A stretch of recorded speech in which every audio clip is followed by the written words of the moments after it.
Today we spent part of our time actually away from Prague and took a bus about 60 kilometers north of Prague to the Terezi town, which was used in World War II as a ghetto for the Jews in the surrounding region, and part of it was also used as a prison for political prisoners.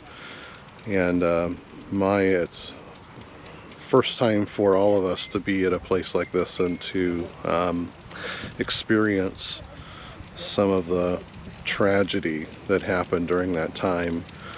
We had a guided tour of the small fortress, which was where the prison was, and took a lot of time to look around and see what the living conditions and the dying conditions of the prisoners were like. Just a very moving experience. It's almost too much for words. There were some musicians that lived here, and they actually tried to do some kind of cultural kinds of things to keep life normal as much as possible, and also to try to help with the propaganda of the Nazis. And some of the music that they actually had performed in the ghetto, and it was just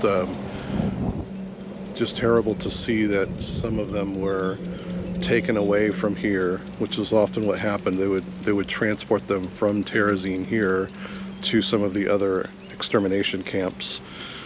And several of them were some of the composers and musicians that worked here to try and keep life as normal as possible. So just a very sad thing to kind of experience this part of history and actually be here. Behind me is the National Cemetery. This is where the final resting place of some of the final victims right before liberation happened.